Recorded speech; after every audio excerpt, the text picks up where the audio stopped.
eggs be stored in your regular refrigerator, or do they have to have a separate refrigerator? So the question is, can you store eggs that you're going to sell in your regular refrigerator, or do you have to have a dedicated refrigerator? And she says, and any refrigerator that keeps them cold will do? They have to be below 45. Below 45 degrees Fahrenheit. Great. Well, okay. Let me see if I can bring on the PowerPoint. Okay, you asked for it.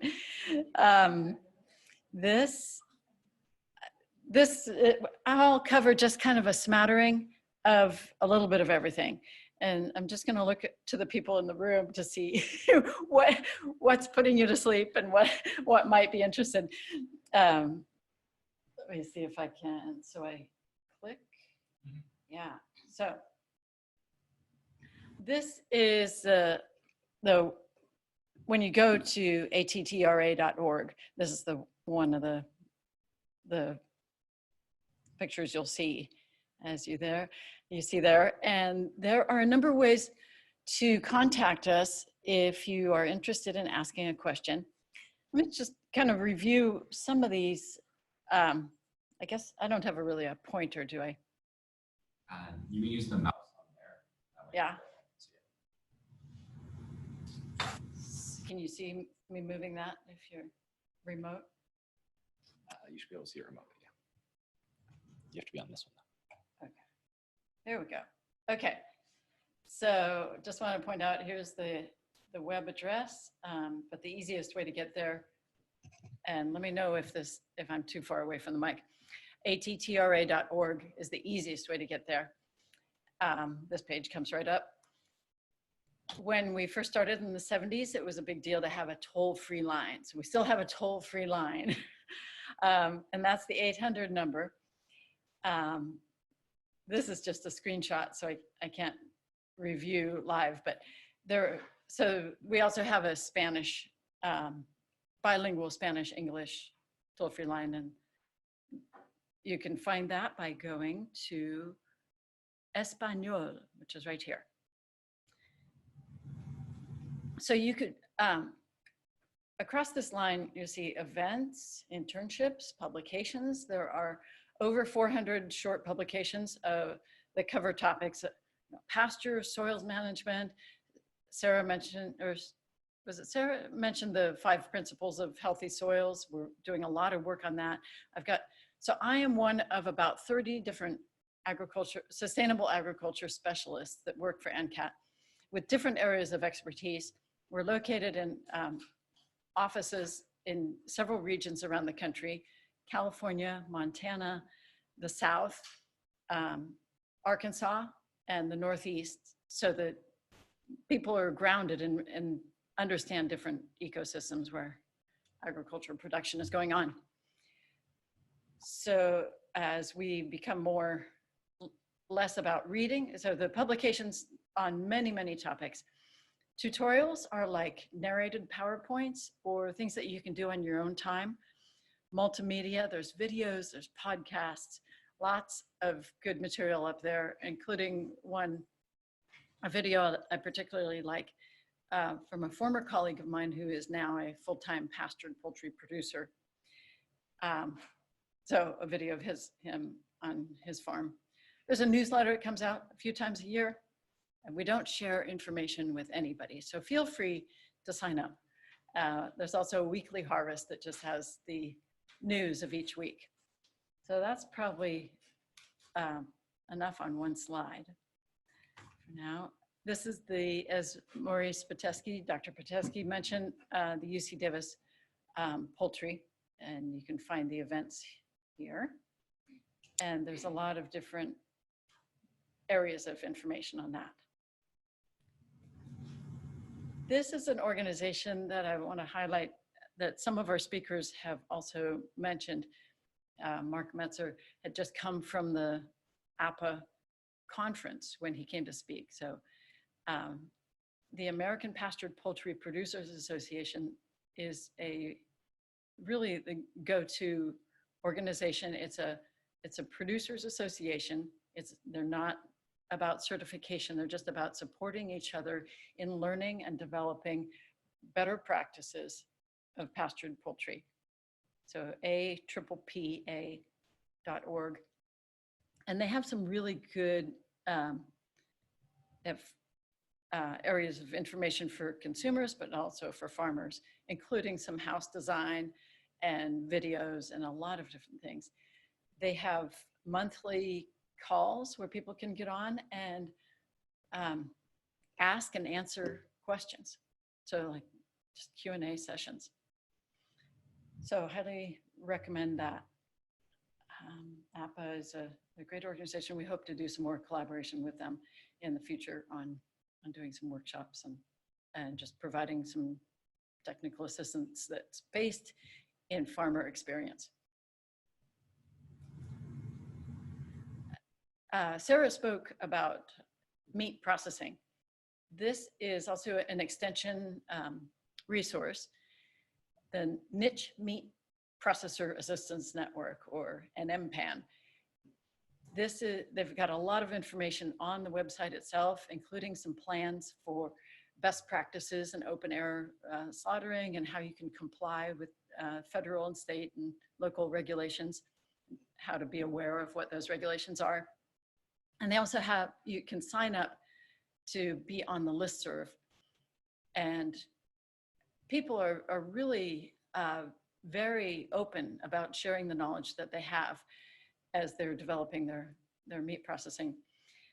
Yeah, from what kind of label should I buy that doesn't come off in the freezer or the bath, the water cooling bath, to very, where do I find a replacement saw blade, but very practical things about navigating regulations and working on good HACCP plans and quality.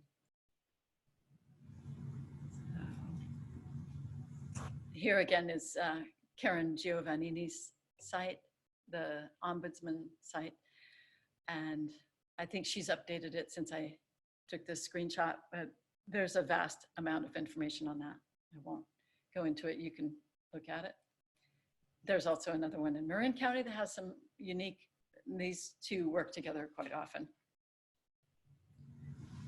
There's other farmer organizations, and I just want to give a little bit of a shout out to CAFF and the Farmers Guild that have merged now.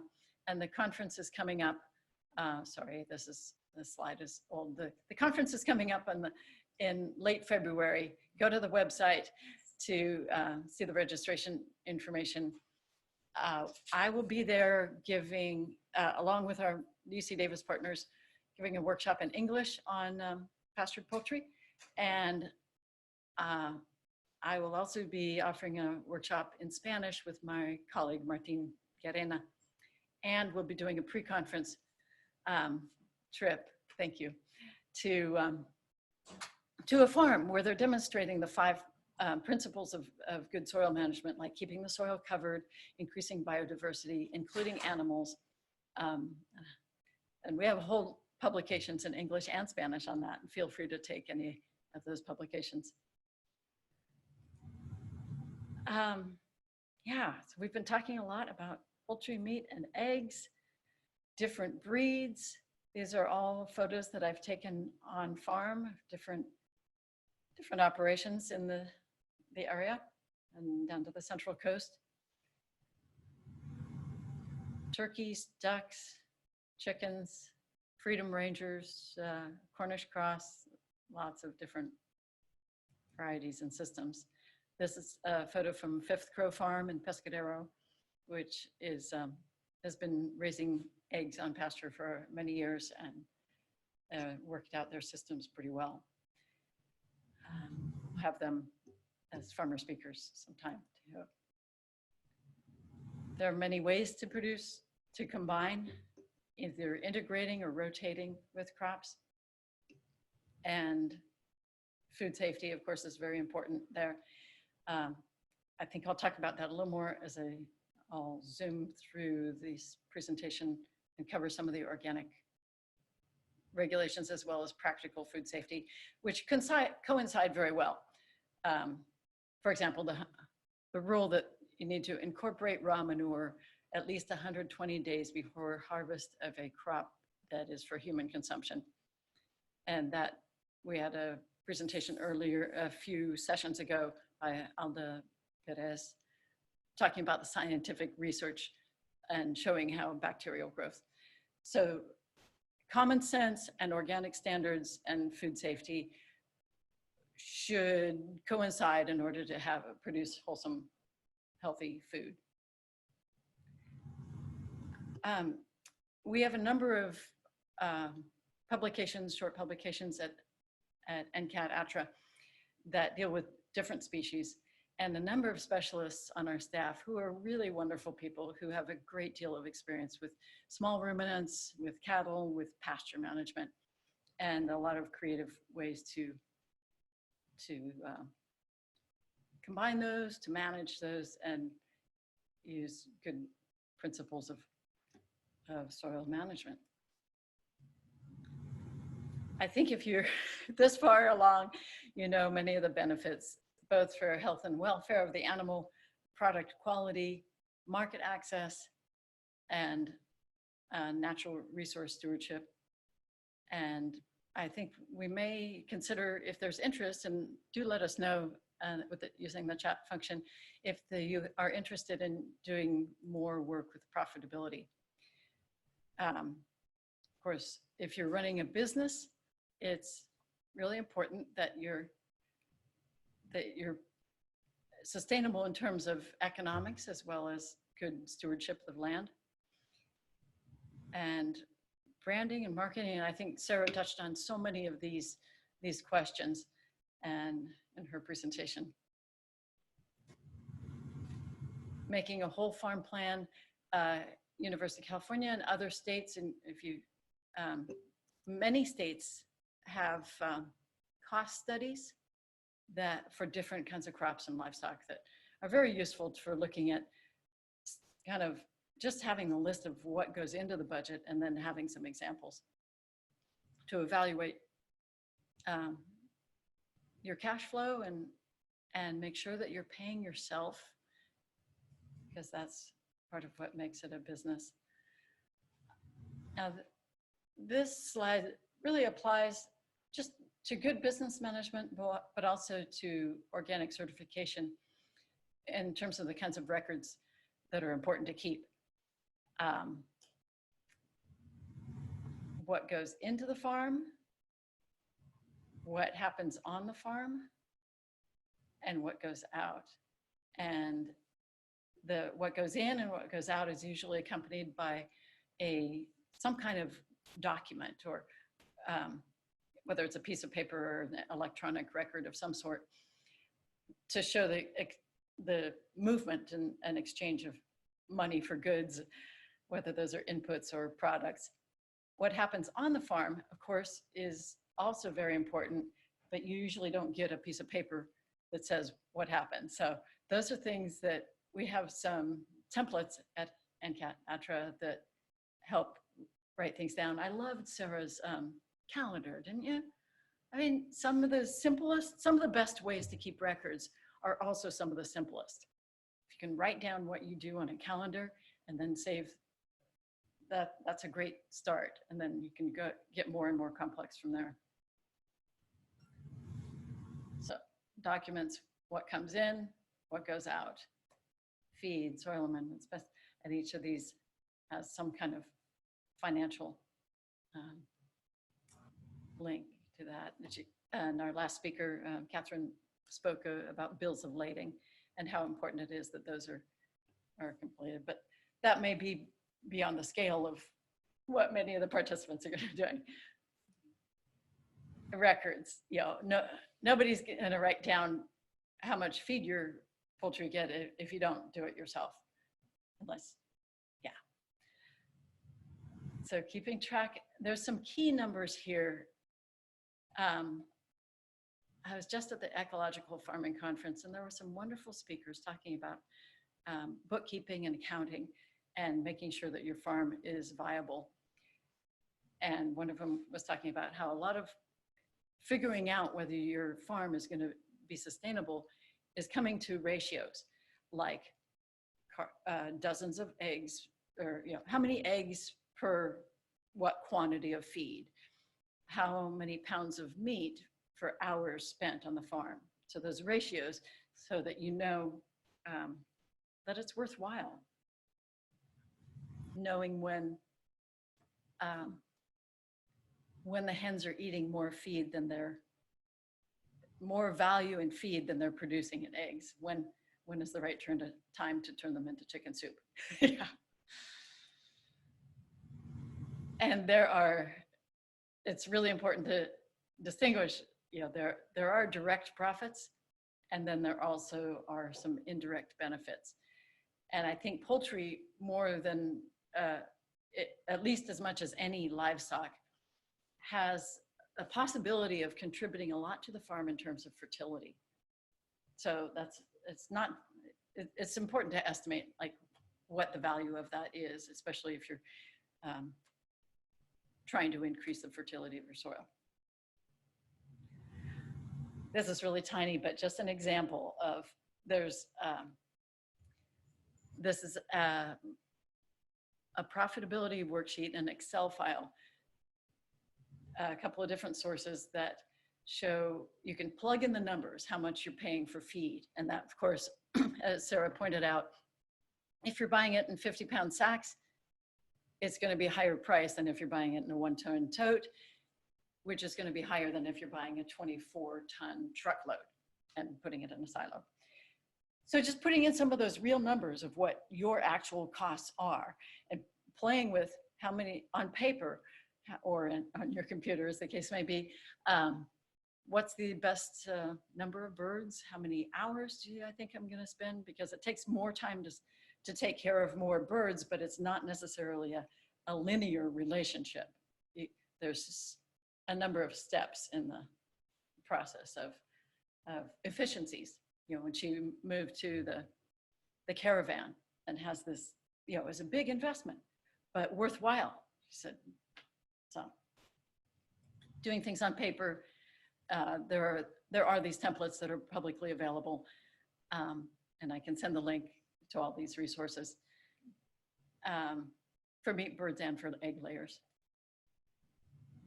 You have seen a lot on egg handling regulations, so I don't think I need to go through a lot of that. Just a reminder that it's FDA and USDA, and they each have their roles.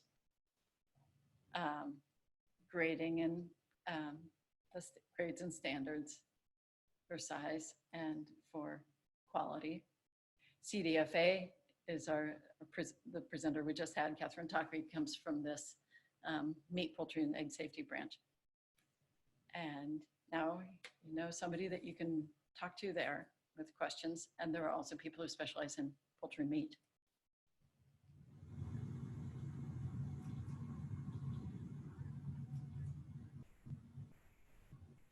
I think she's covered this so well. Just the summary of who has to register. I think we've got that. Water quality, of course, is another question. And depending on the region where you live and produce, that may or may not apply to your operation. But just to be aware that businesses need to comply with all the local and regional regulations as well. Gathering eggs early and often. Roll out nest boxes. These, that's from the Burroughs family farm, this photo, and they just got an award, a SUSTI award at the Ecological Farming Conference, and we are grateful for the work they're doing and an example they're setting in very sound management. Cleaning eggs, I think we've got that pretty well covered. I think she mentioned that the water needs to be potable and low iron and avoiding immersion. It can be done, the candling can be done in a variety of ways, from a very simple device to a very complex egg washer. Like she says, you don't want to gross out your customers. And packing eggs, pointy egg down helps them reduce breakage because the air bubble is usually at the rounded end, it just allows the egg to relax more rather than like fighting the membrane, and the air bubble wants to go up. So just let it be up. Refrigeration. There's all the requirements that CDFA has a nice handout on that. It's a lot to get on those cartons. Yeah, it is. And this is our, the outdoor hens label is our speaker from last week and the couple of sessions before, Ross Shoup.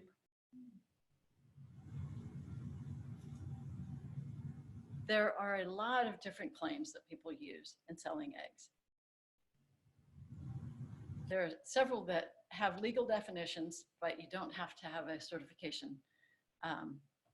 Some of them are no hormones, but you have to say, well, federal regulations prohibit the use of hormones anyway. So it basically says, well, you're complying with the law. So it's not really a big deal that it's important, but these are some of the other laws, the claims, label claims that are not regulated by any government. And some of them, you know, they should follow truth in labeling. But yeah, like, I don't know. And which of these is more desirable to the consumer? You have to know your market. So there are several that do require third-party certification, as was mentioned previously. And some of those include certified organic. But there are also a number of different animal welfare standards that you can use those labels only if you're certified by that organization.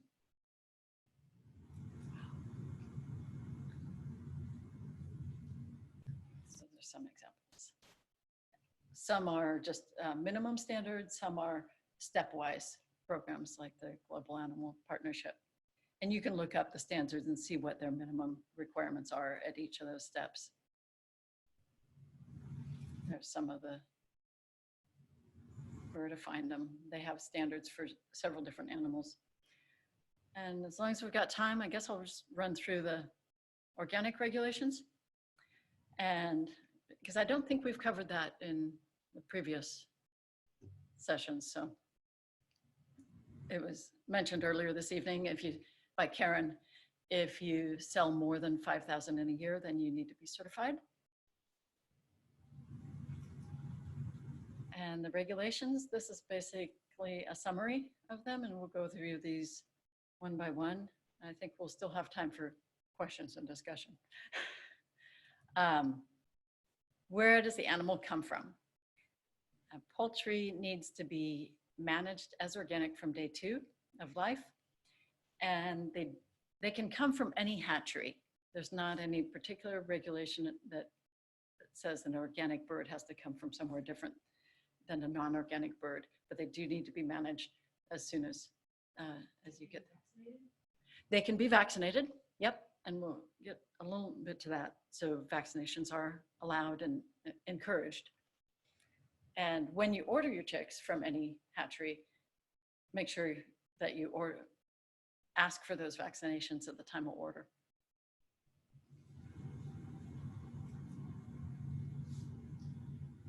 Organic requires 100% organic feed.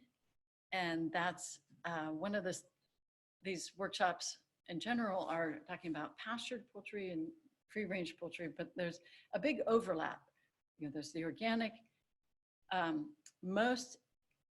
The biggest difference between a pastured operation and a certified organic operation is whether or not they go through the steps to do the paperwork and certification.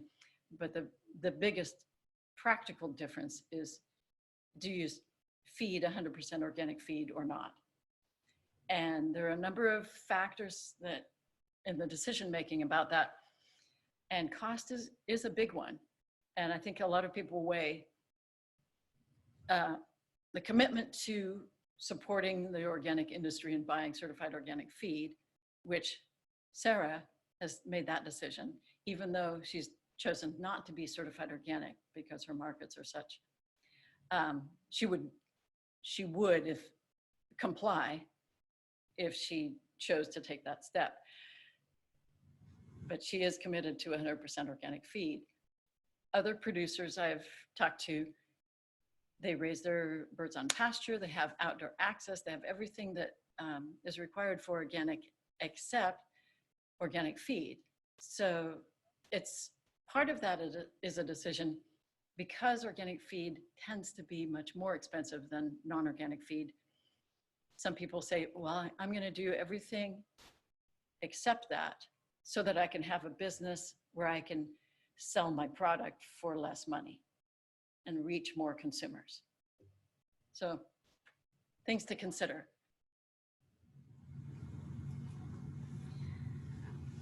Healthcare and treatment. You asked about vaccinations, and biologics are allowed, and as long as they're not genetically modified. Appropriate housing, sanitation. A lot of this is just good animal husbandry, common sense, taking good care of the animals.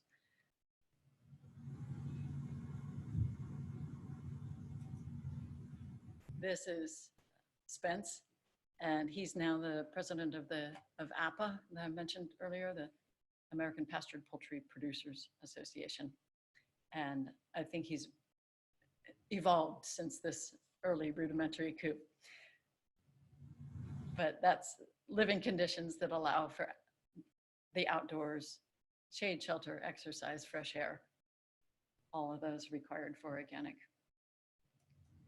Clean drinking water, of course, is critical to good health. No matter whether you're organic or not, clean water is important. So outdoor access is required for all organic livestock, but as we've discussed in the feed session recently, last week, birds have one stomach. They're not ruminants. So they need, the pasture provides quality to their feed more than quantity, and they still need balanced feed rations to be healthy. So pasture is not technically required for organic birds. It is required for organic ruminants, but it helps, it meets the outdoor access. The pasture adds quality. Shelter, logical, make it appropriate to the environment in which you live, prevent injury. These are all just ventilation, air circulation. The organic livestock rule that is currently withdrawn, but has been developed with many different people over many years, does specify parts per million of ammonia. And there are a lot more, even though the current organic regulations are fairly descriptive and qualitative, there are numbers and quantitative measures that are, well, state law requires a certain amount of space. And the organic livestock rule that might at some point, but is currently written and approved but withdrawn, does specify lighting amounts of, no more than 16 hours of light and a minimum amount of space and a maximum quantity of ammonia for bird health. Clean water.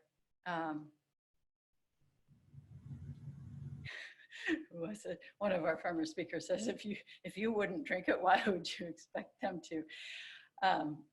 The water can be provided in a number of different containers and mechanisms, and as long as it can be cleaned easily and kept fresh and cool, because if the birds aren't able to, if they're not drinking water, they're not going to be eating. If they're not eating, they're not growing. So fresh, cool water. They have buckets and buckets, and they choose to drink out of mud puddles. And when I lived in winters many years ago and kept poultry. The beginning of the summer, the weather, the temperature shot up over 100, and all of a sudden, and the birds were not doing well, and I lost some birds. I just put water, cool, fresh water everywhere, and I didn't lose any more birds after that, even though it was still hot. Predation, I think we've touched on this in some of the other seminars, but it never, never can say too much about managing predators. The livestock guardian dogs, I've heard several producers say they wouldn't raise poultry without them. And so the doors that allow if you don't have a dog, then you absolutely need to provide night shelter and provide other kinds of shelters where the birds can escape the predators, because everything likes chicken. Get to know your predators and their habits. And we talk about training predators. The most important thing is to keep them separate so that predators never think that poultry is their prey. It's bad for the chickens or the other poultry, and it's bad for the predator because it's not their natural behavior.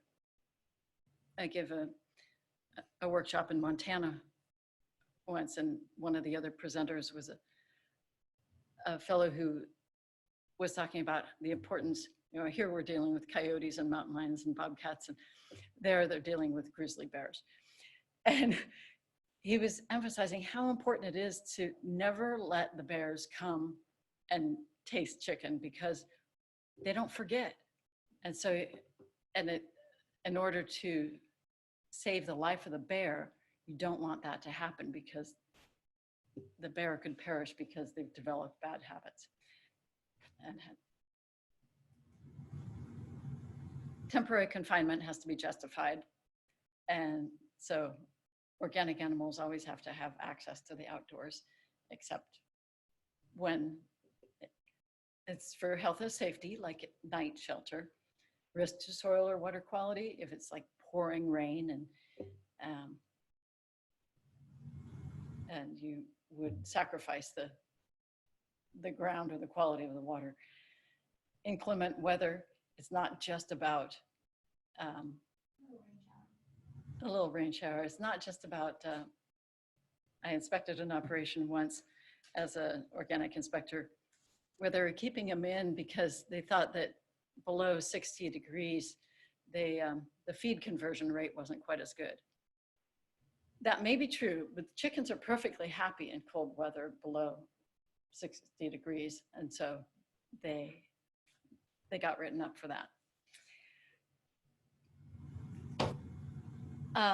This is one of the areas of controversy that at this point in time, these two operations can both be certified organic. And this is something that would have been clarified had the rule been implemented. It hasn't at this point. And so it's important that farmers are able to find a way to articulate and describe to their customers the value that they are producing, so that it's clear, because everyone wants to ride the wave of the image of the beautiful green organic pasture. And I think in order to have a level playing field and a fair representation of a product to the consumer, we'll need to keep working on this clarity in this issue.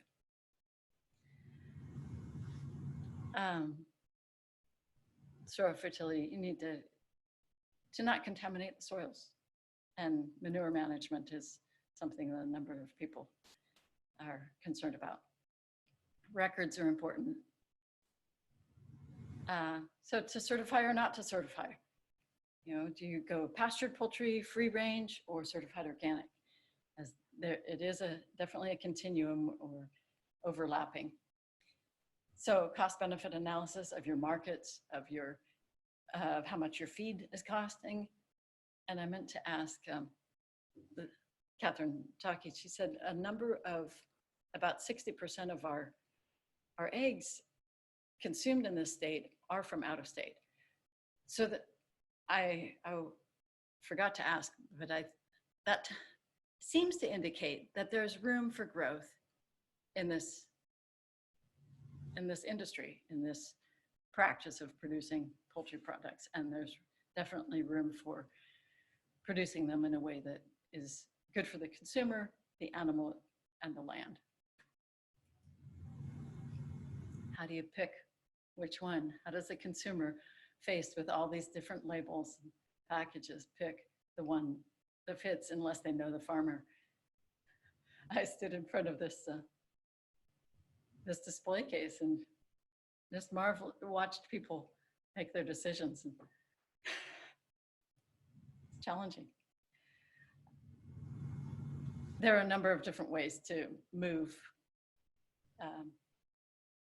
housing and different complexities of housing. This is kind of the Joel Salatin style pen, but it's taller because that works better in the California, the hotter climate.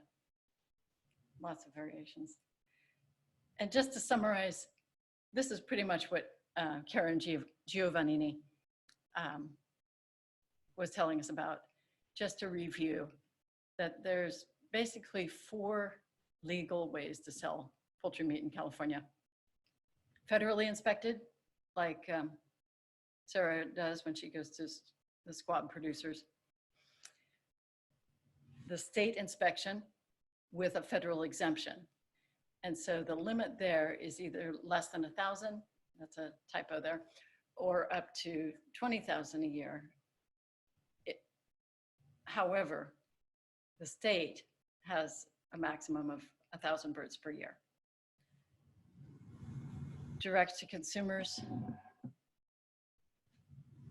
and there's that terminology of approved source that allows you to market to different kinds of restaurants, and whether you can market to a place where you're not looking the person in the eye who's going to eat it or not. And custom exempt is kind of an in between. It's registered custom exempt that CDFA reviews the operation and the procedures.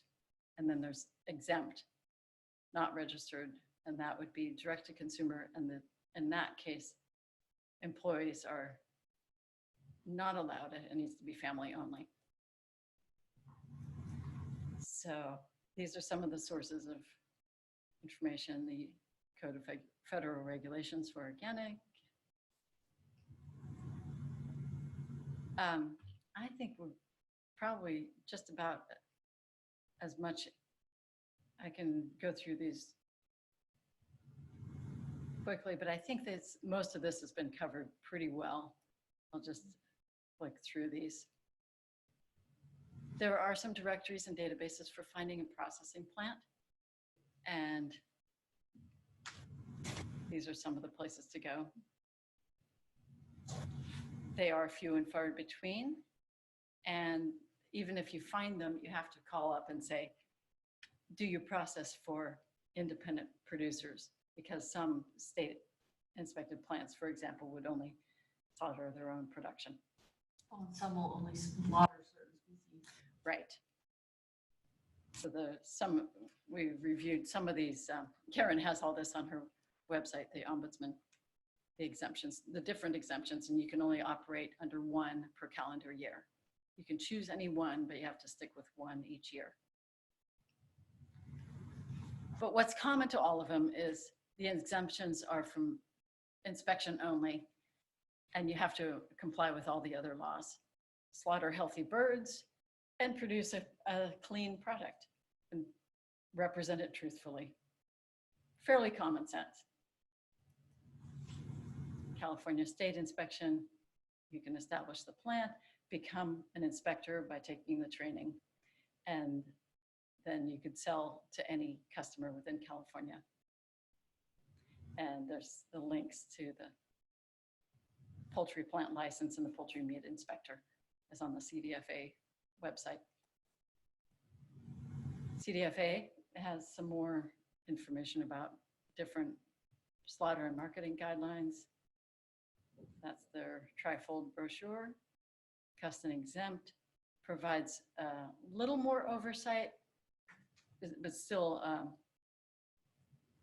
you have to meet. The advantage of doing the custom exempt is that it could allow for processing of more than 1,000 birds per year. So if you're interested in that, feel free to call ATTRA. And I can give you the rudimentary, and then CDFA can give you the very detailed perspective on it. And then exempt from everything. So just briefly, here's both numbers for NCAT ATTRA. The English one on the left, and this one is bilingual English and Spanish. Or you can email your question in. If you don't find what you need in the publications, and feel free to take anything you want there, then you can email us or call us, and we will actually do research. It's sort of like having a consultant for free, because we have support from the Rural Business Cooperative Service. And that's what we do, me and many other specialists like me. So I think we will, there's my contact information and the ATTRA numbers again. Thank you for your attention. Thank you, Alec, for managing the technology.